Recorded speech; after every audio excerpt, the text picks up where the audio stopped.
hopefully y'all can hear me, because I've I've tried to say this channel message about 5 times and I kept getting cut off on TikTok.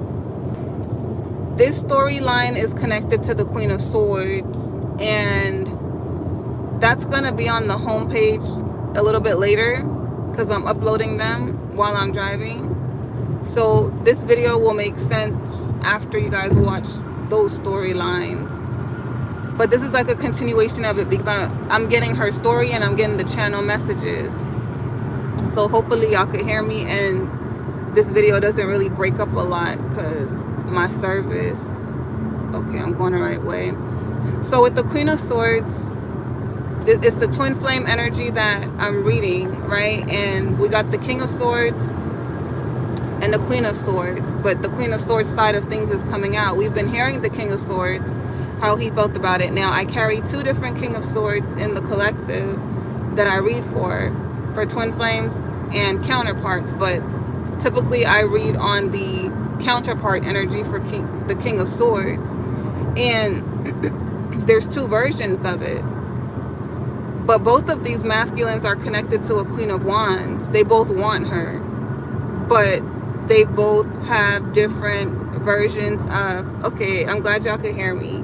They both have different versions of or realities, right? Which is kind of crazy. The way I see it, I'm like, that's kind of pretty cool. Like how these storylines are.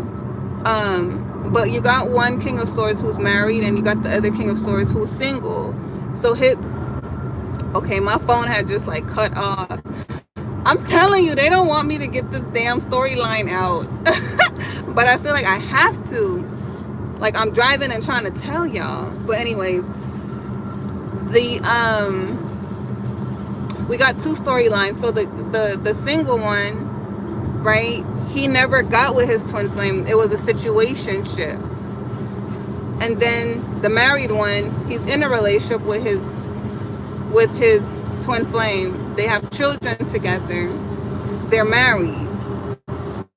Now, the ironic thing is that the counterpart that's not in the relationship with his twin flame, he's the version of that King of Swords because that King of Swords was in that situation when he got his twin flame pregnant and they got married and had children. It was never because they loved each other. It was because there was passion and the magnetism and the chemistry. It was a trauma bond, but then you figure that out after you've already had the kids in the marriage, So they're a version of each other. You get what I'm saying? That's the direction it could go for the single one if he didn't do the inner work. But now back to the Queen of Swords. Her storyline is starting to come out because her side of things, because this is affecting her too, because this is a part of her healing journey. And the married one that is separating from his wife, she's having to figure out what she's going to do as a single mother. Like, even if he's going to be present and help with the children. Yes, I am driving. But, so I'm not looking at you guys' comments. But I'm just trying to get the message out. So, even the trolls that are in the chat, ignore them, y'all, because I can't be deleting them and all that right now. Yeah, so the one that's in the marriage, she is afraid of being single, like a single mother, you know, and then she has dreams and all of these things, but that's what she's trying to figure out in this moment. Like, what is life going to be like with her as a single mother? And it's a wake-up call that, like, there's more to her than just being a mother and a wife. It's kind of like, it sucks that it's happening, but at the same time, it's pushing her into her self-love journey. And deep down in her heart, she knows that, like, she's not meant to be with this King of Swords, and she knows about the Queen of Wands. She knows that that's where he wants to go. He loves her.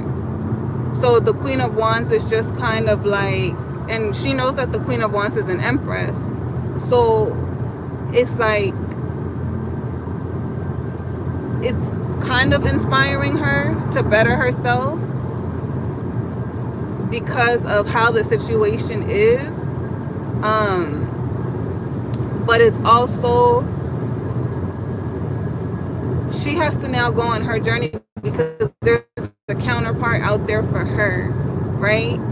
And it's like, she knows that deep down inside of her heart, she knows that. So even though it's hurtful that someone else is being chosen over her, the truth behind all of that, it's like she cared about the image. She cared about how the world is gonna view her. Like, you know, people make it like it's a bad thing when you go through a divorce. It's like, now you're damaged goods, or nobody's gonna want you, you got these kids, and all of those things. And it's like, that's what she really has to face. It's like, the only thing that's kept you here in this miserable marriage is the fact that you felt ashamed, like, at failing, or it's your pride, it's your ego, you get me, of how other people are going to judge you in your situation, rather than you really loving this person and feeling like this is your person.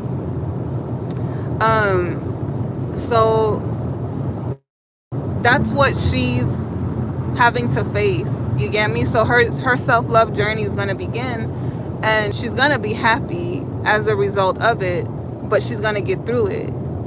Now, so, and the reason why I'm telling you guys that is because these storylines aren't about painting people as villains. It's like, we're all a karmic to somebody because we're in karmic cycles.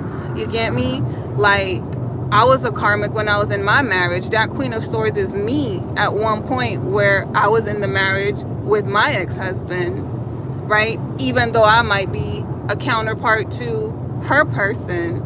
You get me? But at one point, I was that same Queen of Swords to the person I was married to. So it's not to paint anybody as a villain. It's just like, we're all on this journey healing and figuring out things, and we're in karmic cycles with people that we just don't belong with. But it's the trauma bond that we need to release, let go of, and look at things from a different perspective, and allow ourselves to shift.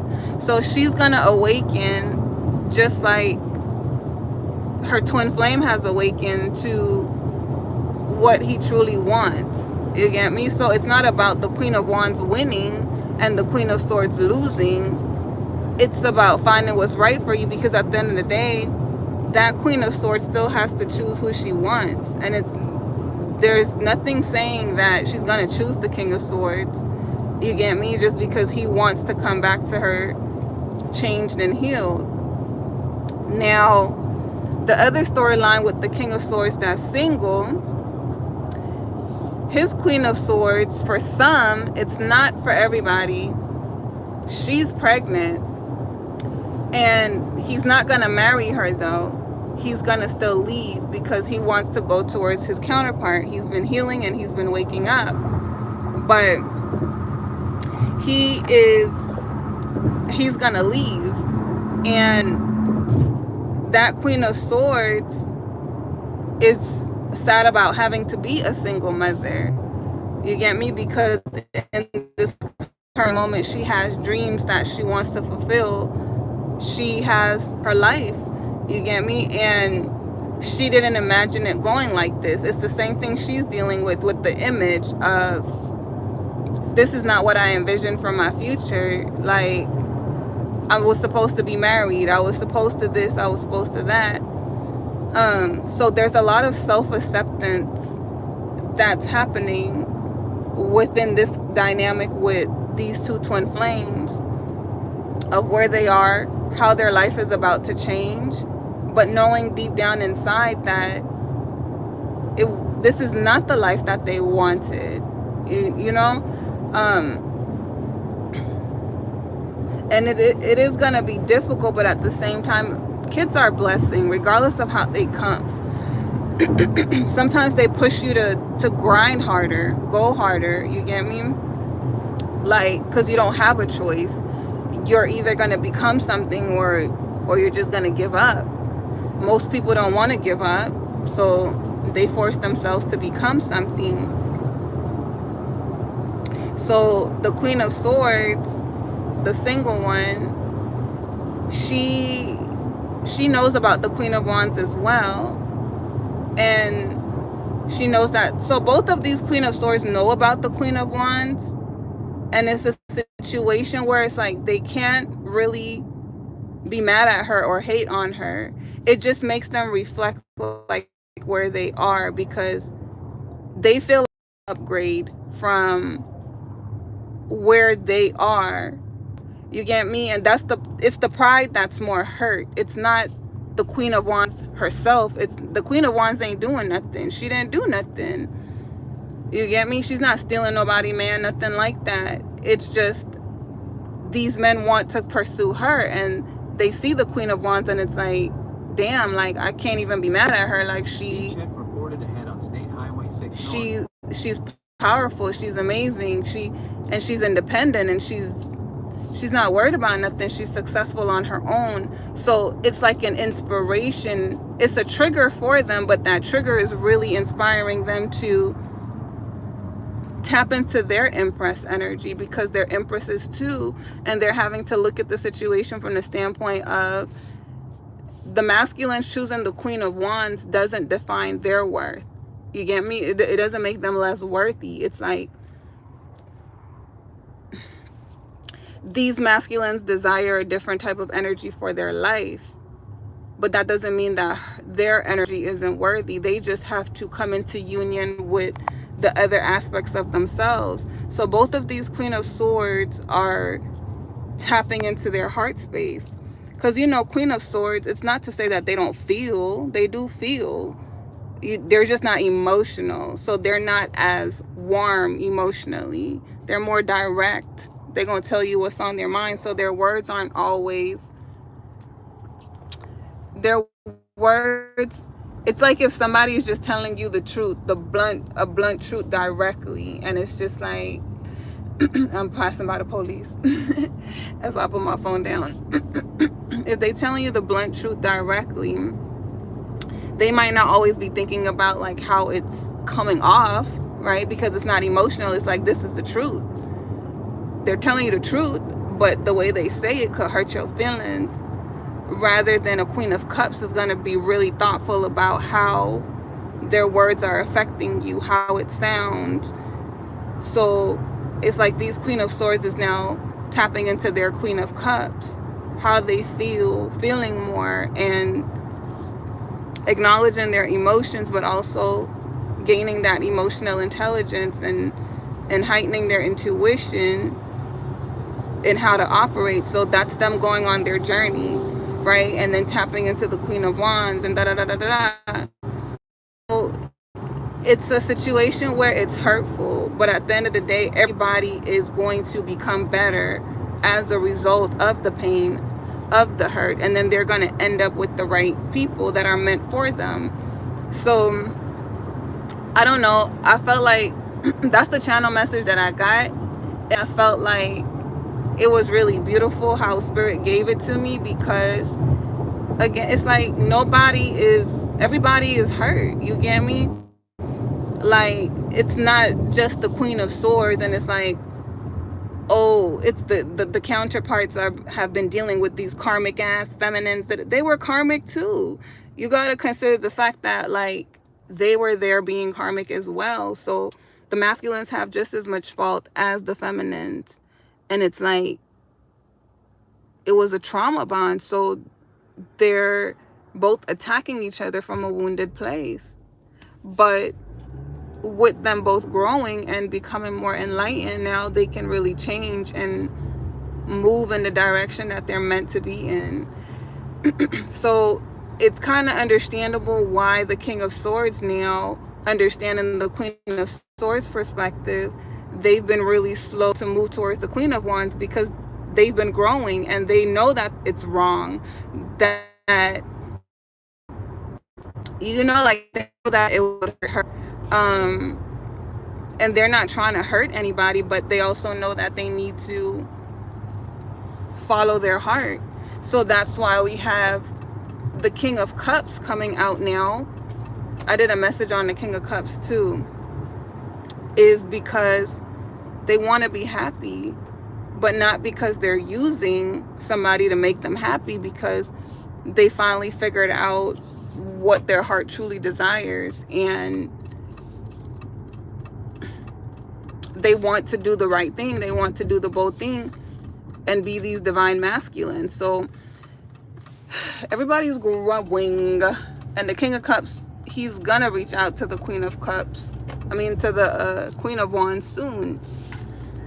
But I think that the Queen of Wands is gonna have a couple people approaching her at different times, because it's time for her to come into union. And it's like, at the same time, these masculines are all like finishing out their healing, they're all awakening. So some are awakening, some are finishing out their healing. So it's kind of like their reaction go after her, but she's gonna be the one in the end to make the choice on who fits her. You get me? Some might choose the married person, some might choose the single person. Oh, and then that storyline with the Queen of Swords and the baby, that's not everyone. That's just very, very specific, that I feel for some is like they're gonna have a baby, but they're not gonna be together. And that's something that the Queen of Wands is gonna have to consider who she wants, but if she wants that King of Swords with that responsibility, right? And then for some, that's not the case. There's a masculine who's very, very smart. He does not have unprotected sex because he's careful about who he has a child with. So they're both leaving that situation. They upload, they'll be on the homepage, but this is the continuation of that. So hopefully y'all heard me clearly, and I'll try to get back on later. I'm driving to Waco right now, so that's about a 3-hour drive. I got 1 hour 21 minutes in. When I get there, I'm gonna be a little bit early because I'm picking up my kids, and then I might I brought my cards, so I might stop somewhere and just do some readings with you guys. But I will see you guys later. Blue Butterfly gang gang. If it resonated, if it was helpful, go ahead and hit that like button, and I'll see y'all next time. Bye.